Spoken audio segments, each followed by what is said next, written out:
Bismillahirrahmanirrahim. Assalamualaikum warahmatullahi wabarakatuh.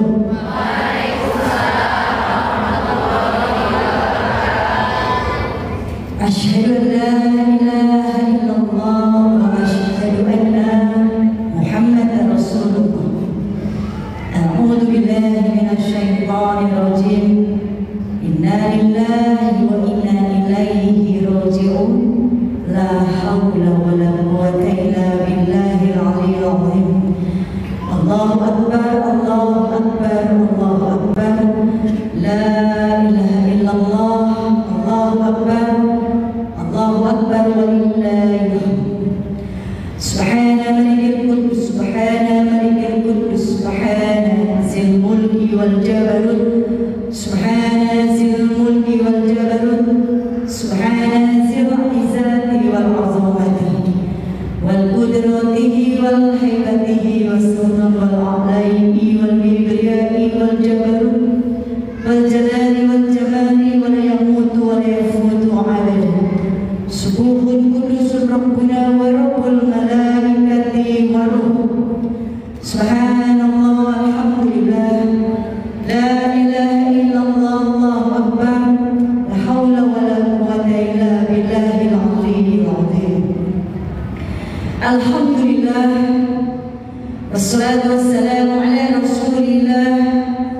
La hawla wa la quwwata illa billah.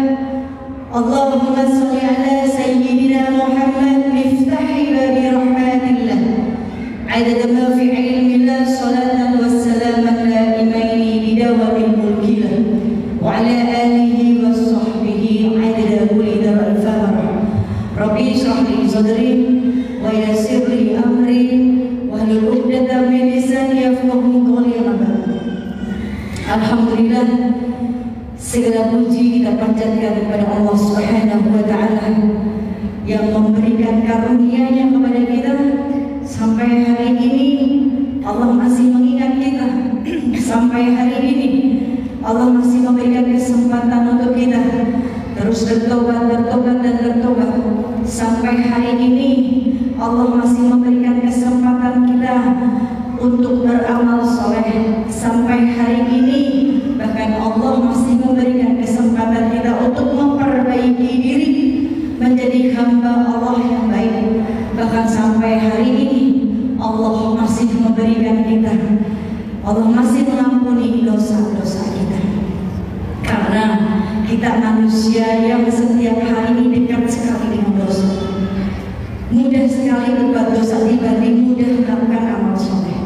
Maka kita bersyukur ketika hari ini Allah masih berikan kesempatan kita, hati kita, kaki kita untuk melangkah menuju majelis ilmu, untuk merehatkan jasad kita sejenak, untuk sama-sama di sini karena Allah ingin semuanya mendapatkan ridhonya Allah Subhanahu wa taala.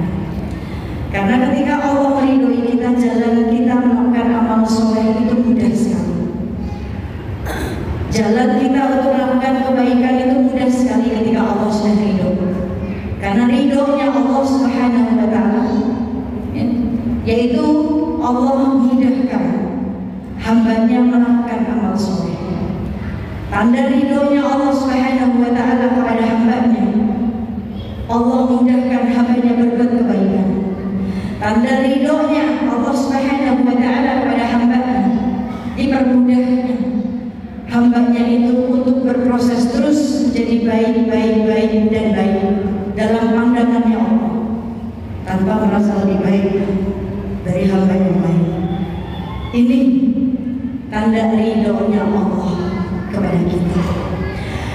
Alhamdulillah, dengan nikmat iman Islam sehat, yang sehatnya kita sampai hari ini semata-mata Allah hanya ingin kita itu terus memperbaiki diri, terus untuk mengumpulkan sesuatu yang kelak akan kita bawa kembali kepada Allah,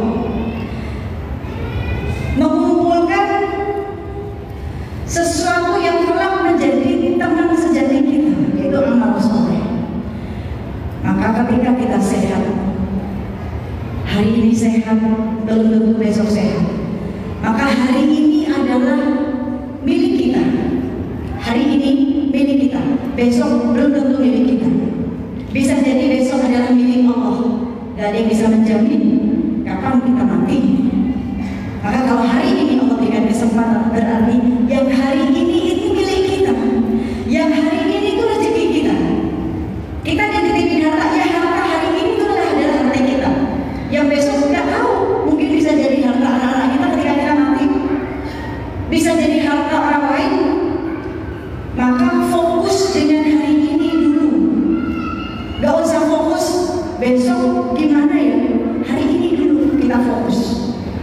dengan apa? Ya, kontinen. Ya. Dengan kita berkontinu dalam ibadah kita. Hari ini milik kita, belum tentu besok. Mungkin milik Allah, waktunya kita kembali. Maka bersyukur hari ini, semoga Allah tuntun kita. Mata kita dituntun oleh Allah, telinga kita dituntun oleh Allah, lisan kita dituntun oleh Allah, hati, pikiran, tangan, kaki kita semua dituntun oleh Allah untuk melakukan hal-hal yang baik. Salawat dan salam teruntuk manusia mulia, manusia teragung, manusia yang setiap hari hanya memikirkan orang lain, manusia yang setiap hari menghabiskan waktu, tenaga, hartanya di jalan Allah. Maka sholawat teriring atas cinta kita kepada baginda Nabi Muhammad SAW. Semoga terbalas cinta kita, semoga terbalas rindu kita, semoga terbalas sholawat ini menjadi perjumpaan kita dengan baginda Nabi Muhammad SAW di surganya. Ini karena sholawat salah satu asbab agar kita dikehendaki oleh Allah kalau bisa berjumpa di dunia. Kita bisa berjumpa dengan dikehendaki oleh Allah. Sebelum kita mati, kita bisa bermimpi melihat wajah baginda Nabi. Karena kalau kita mungkin gak ada di surga, ya kita gak akan ketemu dengan baginda Nabi. Karena kita belum dijamin masuk surga, sampai sekarang kita belum tahu kita di surga baginda Nabi. Tapi setidaknya kita berharap sholawat yang akan mengantarkan kita perjumpaan kita dengan Nabi, sholawat yang akan mengantarkan kerinduan kita kepada Nabi. Dan kita berharap semoga dengan sholawat kalau kita mendapatkan syafaat di dunia. Saudaraku yang dirahmati Allah, kalau kita bicara bagaimana caranya agar kita tetap semangat dalam ibadah, harusnya karena sekarang masuk bulan Syawal, karena sekarang kita masih berada di bulan Syawal.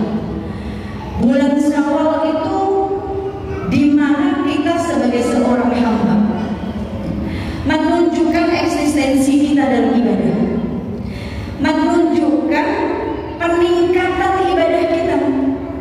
Karena ketika di bulan Ramadan kita semuanya meraih kemenangan, mampu menyelesaikan puasa, mampu tidak amarah, mampu tidak ghibah, mampu sabar, semuanya kita mampu ketika bulan Ramadan.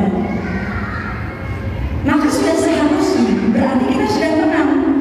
Maka kemenangan itu kita tunjukkan di bulan Syawal dengan menaikkan eksistensinya kita dalam ibadah di hadapan Allah. Itu bulan Syawal. Karena ketika bulan Ramadan kita dibersihkan, dosa-dosa kita diampuni, segala pahala dilipat gandakan, kita dibersihkan, hati dibersihkan, badan kita didetoks, dan dibersihkan semuanya dari yang mungkin sebelum Ramadan apa aja kita makan.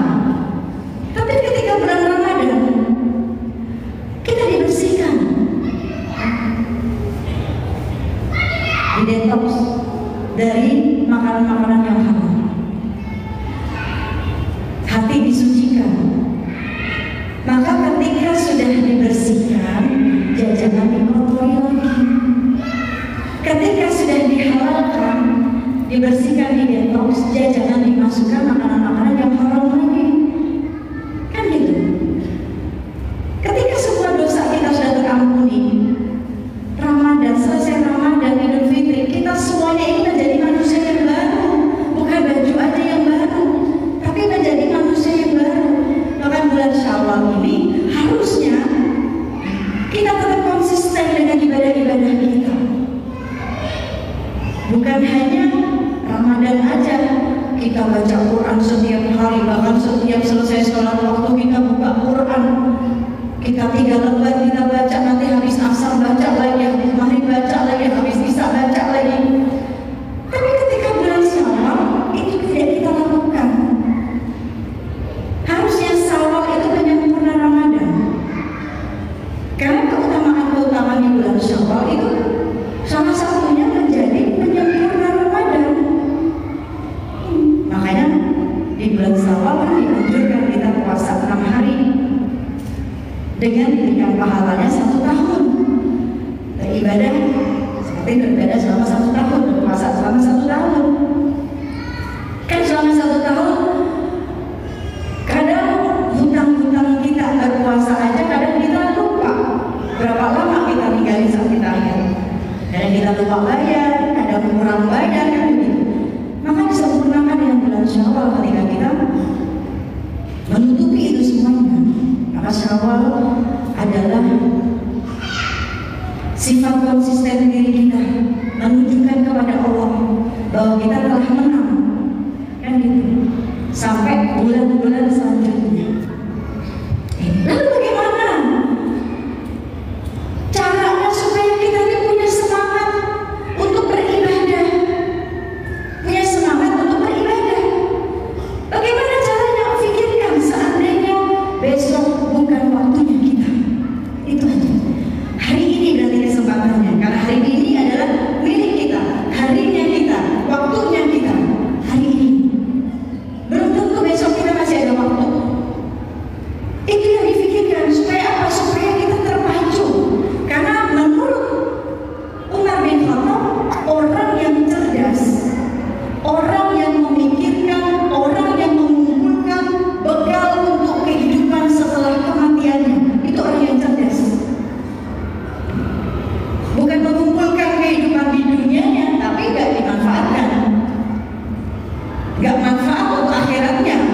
Tapi orang yang cerdas menurut Umar bin Khattab, orang yang mengumpulkan bekal untuk kehidupan setelah kematian. Karena kehidupan setelah kematian itu panjang. Kalau kehidupan di dunia singkat, gak ada yang tahu. Kapan waktu kita berakhir, gak ada yang tahu. Berakhirnya kita gak melihat tua, muda, sakit, sehat, enggak. Ketika waktu kita di dunia habis, ya selesai, siap gak siap, ya itu yang harus kita lakukan. Kayak gitu. Maka supaya kita semangat dalam ibadah, ingat aja seandainya besok saya mati, amal-amal saya cukup gak ya menemani dalam perjalanan saya di dalam kubur itu. Karena perjalanan di dalam setelah kematian itu panjang sekali. Sampai kita dibangkitkan semuanya, sampai kiamat akhirnya dibangkitkan semuanya. Baik yang di dalam kubur, baik yang masih hidup mengalami kiamat, semuanya akhirnya bangkit. Berarti kan kehidupan mereka, orang-orang yang sudah berada di alam kubur, kehidupannya kan lama sekali. Menunggu datangnya kiamat, menunggu dibangkitkan. Nah kita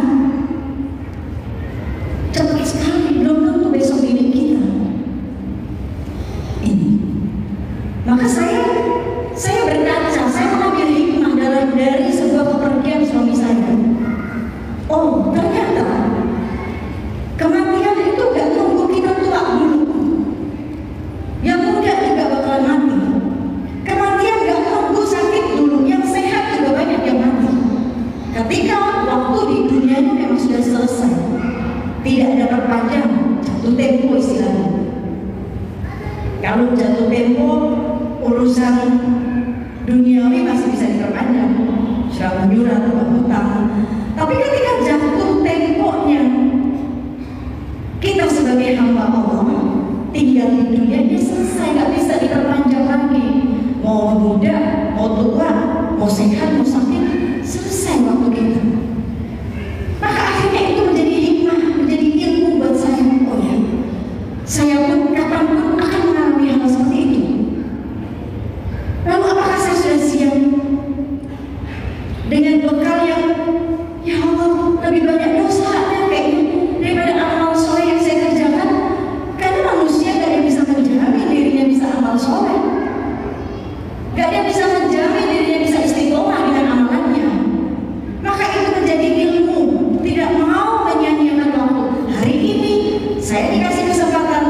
masih bisa bernafas, oh berarti hari ini adalah hari saya, hari ini adalah waktunya saya, hari ini adalah milik saya. Besok belum tentu. Maka pikirkan, setiap waktu harus diisi dengan amal soleh, karena setiap amal soleh akan ada batas waktunya. Ketika waktu kita sudah habis di dunia, kita tidak bisa beramal soleh lagi. Ini manfaatkan waktunya. Kita itu harus punya wiridan. Hidup itu harus punya wiridan. Maksudnya wiridan itu apa? Wirid itu sesuatu yang terus kontinu kita ucapkan, kita lakukan. Misalkan dalam sunnah, sholat sunnahnya, oh saya sholat sunnah harus menjadi wiridannya saya, sholat duha harus jadi wiridannya saya.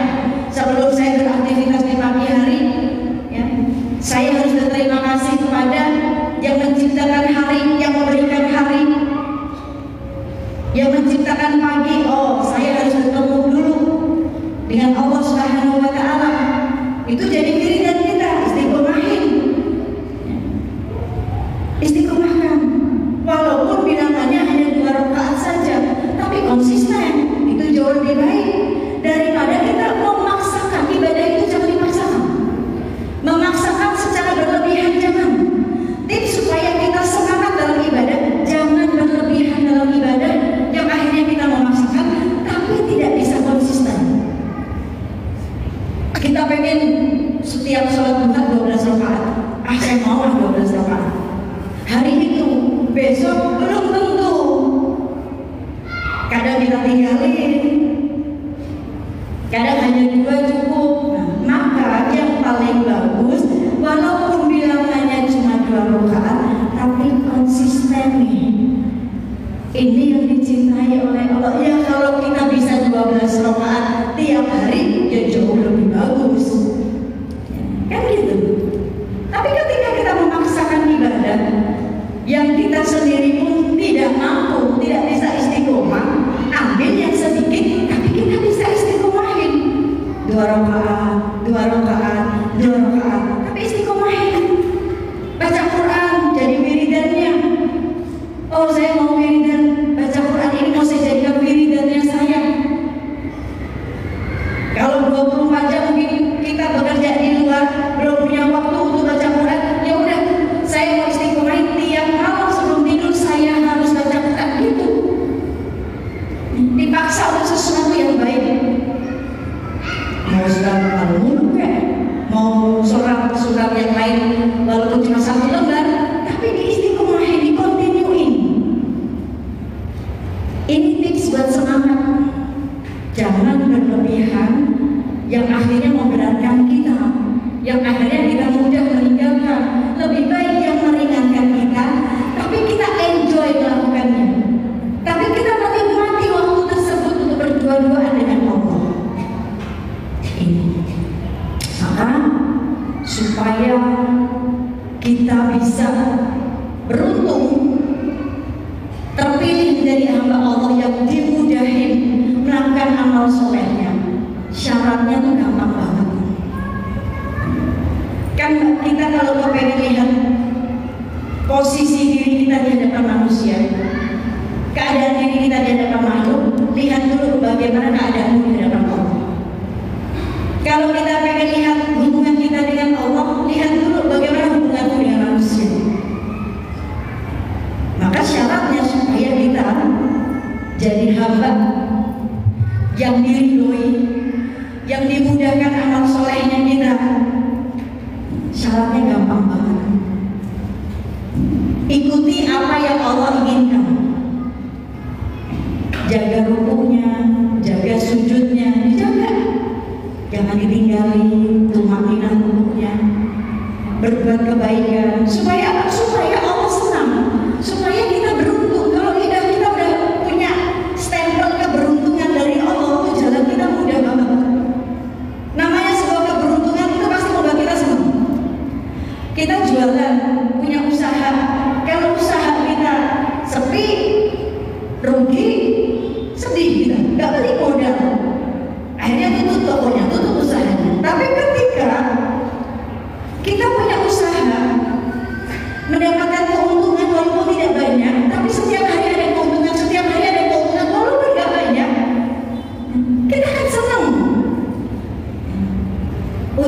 bayar ini bisa, mau nutupin yang ini bisa, kan ada untung walaupun nggak banyak, tapi setiap hari untungnya.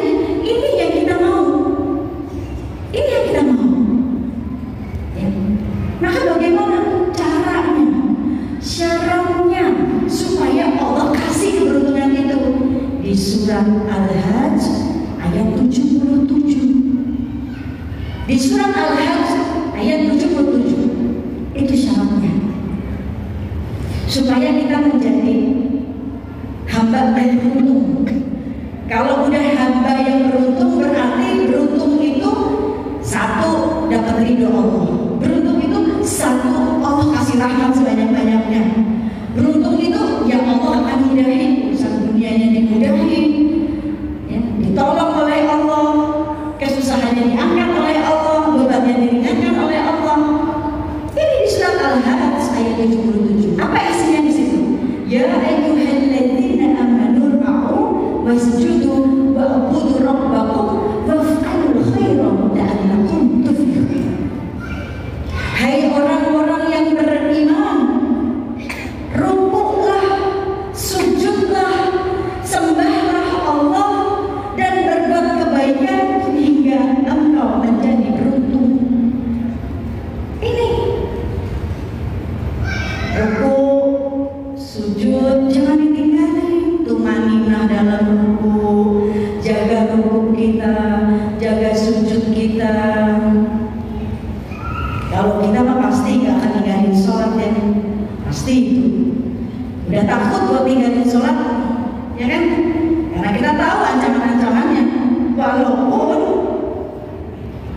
ketika kita meninggalkan sholat, Allah gak dirugikan sama sekali, tapi kita yang dirugikan. Ya, berarti kita tahu kita gak akan meninggalkan sholat sekalipun sibuk kita dalam pekerjaan kita. Jangan pernah ninggalin Allah untuk kesibukan pekerjaan kita. Kalau sampai kita kerja di sebuah perusahaan, tapi pekerjaan itu membuat kita hilang ketaatan kita kepada Allah, berarti pekerjaan itu tidak membawa berkah. Karena berkah itu adalah bertambahnya kebaikan demi kebaikan dalam kehidupan kita. Berkah itu berarti urusan dunia yang mudah, yang menghasilkan keuntungan untuk akhiratnya dia, itu berkah. Tapi kalau pekerjaan kita justru menghalangi kita ibadah kepada Allah, pekerjaan kita justru membuat kita meninggalkan ketaatan kita kepada Allah, berarti nggak berkah itu pekerjaannya. Berarti kita hanya dikejar oleh dunia, tapi yang punya dunia tidak mengejar kita. Buat apa kita cari ini? Yang kita butuhkan bagaimana kita dikejar sama yang punya dunia, dan bagaimana ketika kita mengejar dunia, tapi yang punya dunia ngejar kita. Nah itu yang luar biasa. Berarti ketika kita sibuk dengan dunia, jangan melupakan akhirat kita, jangan meninggalkan ketaatan kita. Diniatin makanya ketika kita mau berikhtiar, berusaha, bekerja, niatkan semuanya ibadah supaya terjaga ketaatan kita. Banyak sekali kasus-kasus ketika dia bekerja, pengen sekali dapat pekerjaan di salah satu sebuah perusahaan yang bagus. Begitu mendapatkan pekerjaan, akhirnya dia harus meninggalkan jilbabnya, harus membuka jilbabnya, karena pakaiannya tidak mendukung dalam pekerjaannya, dan dia siap untuk meninggalkan jilbabnya demi sebuah pekerjaannya. Berarti di situ dia sudah meninggalkan keberkahan dari Allah. Boleh kita kehilangan pekerjaan atau apapun yang urusan duniawi, boleh kita kehilangan, tapi karena Allah. Jangan gara-gara pekerjaan kita kehilangan Allah. Kita kehilangan pekerjaan karena Allah. Allah Maha Kaya. Berarti Allah ingatkan kita pekerjaan itu gak membawa berkah kalau sampai kita mampu meninggalkan ketaatan kita, walaupun Allah gak dirugikan sih. Kita mau buka jilbab, mau gak sholat, Allah gak dirugikan. Tetapi saking sayangnya Allah, itu rugi buat kamu, maka diingetin sama Allah.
Walaupun ketika Allah ingin ngasih, ya, mau Allah ingin ngasih cintanya, tapi caranya beda. Cara mengungkapkan cintanya Allah ke hambanya itu beda dengan cara mengungkapkan cintanya manusia ke manusia. Cara mengungkapkan cintanya manusia ke manusia, misalkan seorang suami mau mengungkapkan cintanya ke istri, bangun tidur, istri dikasih bunga aja udah senang. Senang nggak bu? Nggak unik, saya kayaknya uang. Senang, ya. Bangun tidur ibu baru melek mata nih, ya.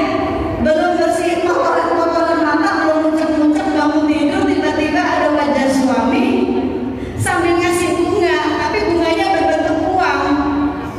Kan bu, wah langsung bangun kita tuh bu, seger banget mata kita ya bu ya. Itu cara ungkapin cintanya manusia ke manusia, seorang suami. Mama, good morning, ayah embel, assalamualaikum, I love you, senang bu. Ya, tapi cara mengungkapkan cintanya Allah sama hambanya itu beda. Gak dibikin senang-senang di dunia enggak, tapi dibikin kitanya ini ngos-ngosan, dibikin kitanya ini capek. Karena cara mengungkapkan cintanya Allah kepada hambanya melalui ujian. Melalui ujian. Karena di dalam hadis baginda Nabi SAW bersabda, barang siapa yang dikehendaki oleh Allah sebuah kebaikan, ya, barang siapa yang dikehendaki oleh Allah sebuah kebaikan, maka Allah akan segerakan hukumannya di dunia. Allah segerakan hukumannya di dunia dengan ujian-ujiannya, agar ketika dia kembali kepada Allah dalam arti kematiannya, ketika dia mati, agar tidak membawa dosa satupun. Karena ujian pengukur dosanya kita. Asal sabar, asal tetap taat, maka perintahnya minta tolonglah, pertolongan kepada Allah dengan sabar dan sholat. Tetap sholat ketika diuji, jangan ditinggalkan sholatnya. Tetap sabar ketika diuji, jangan patahkan sabarnya, jangan batasi sabarnya itu. Dan barang siapa jika dikehendaki oleh Allah sebuah keburukan, tadi kebaikan ya, sekarang kebalikannya. Barang siapa yang dikehendaki oleh Allah sebuah keburukan, maka Allah akan biarkan dia menikmati dosa-dosanya, hingga ketika dia kembali kepada Allah tanpa satu kebaikan yang dia bawa. Istilahnya istidraj.